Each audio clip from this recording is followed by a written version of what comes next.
Start at the bottom.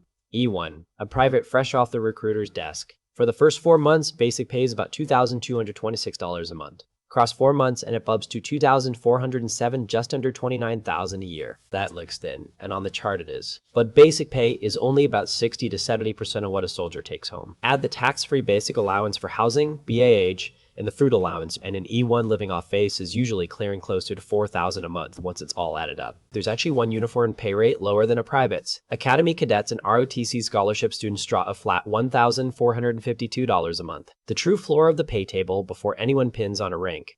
E2. Private PV2 to keep it straight from the brand new E1s, $2,698 a month, flat from day one. This is the first place the chart teaches a hard lesson: rank alone stops paying. From here, only a promotion or a longevity step moves the number.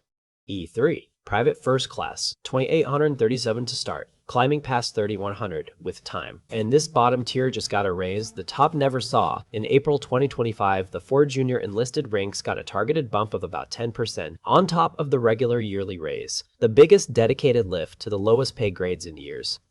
E4, specialist or corporal, $31,442 at entry up to $3,815. Specialist is the most crowded rank in the Army, and the one soldiers half-jokingly call the E4 Mafia. Enough time in to know how everything works, but no stripes to be blamed when it doesn't. Pin on corporal though, and your leadership. E5, sergeant, $33,443 at entry. Corporals wear the first NCO stripes, but E5 is where leading soldiers becomes the whole job, so it's the first time the paycheck comes with other people's mistakes attached to it. 6 years in, it's $4,110 a month, and it caps at $4,422. That E5 number hides something most people miss. The same chart pays part-timers. A guard or reserve soldier earns 1/30 of the monthly rate per drill period, 4 periods a weekend, so a sergeant's drill weekend runs about $548 before taxes. E6, staff sergeant, the quiet workhorse of the enlisted scale, $3,400 at entry, but past 10 years it's $4,760 a month, and it keeps grinding upward past $5,200. E7, sergeant first class, $3,932 to start, at 20 years, $6,246, past 26 years in, just over $7,000 a month on base pay alone. E8, master sergeant, or first sergeant, the senior enlisted leader of a company. About $5,700 a month at the 8-year mark, and close to $7,000 once you're past 20 years, comfortably into 6-figure territory before allowances.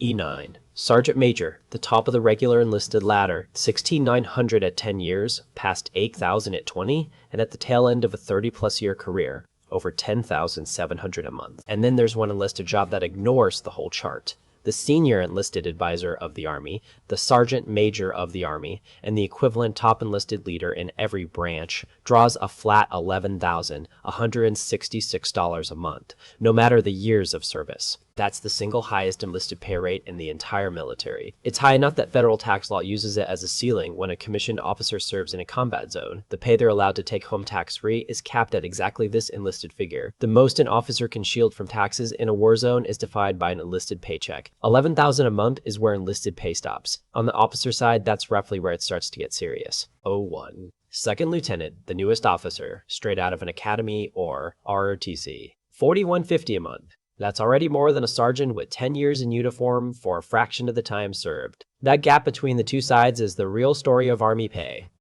O2, first lieutenant, $4,782. O3, captain, $5,534 at entry, over $7,700 by 6 years. Is the most common officer rank, and the point where the officer pay curve starts bending upward for real. O4, major, $6,300 to start, but at 10 years, $9,420 a month.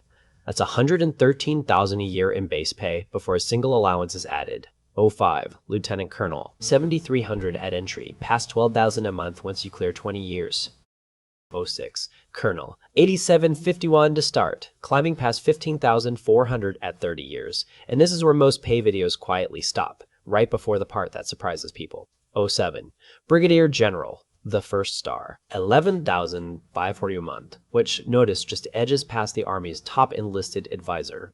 O8, major general, 2 stars, $13,888. O9 and O10, lieutenant general and general, 3 and 4 stars. And this is the ceiling. By law, an officer's basic pay can't climb higher than level 2 of the federal executive schedule, the pay scale for senior government officials. In 2026, that WAS sits at $18,999 a month. So a 3-star and a 4-star with different jobs and decades of different careers hit the same number. The Army's most senior general does not out-earn the officer one rung below him. The law won't allow it. So the most paid rank in the U.S. Army is O-10, the 4-star general, at $18,999 a month. Right around $228,000 a year in base pay. Add the tax-free allowances a general still collects, and real compensation clears $250,000. The least paid is the brand new E1 at about $29,000 a year on the chart, but that gap tells you less than it looks like. The chart never shows the tax-free half, the housing allowance that can top $3,000 a month in an expensive city. The food allowance, though, barracks soldiers watch most of theirs get deducted right back for the chow hall. The combat zone months that come home untaxed. And it never shows time. A soldier can reach staff sergeant money in 10 years. A 4-star spends more than 30 getting to that cap number,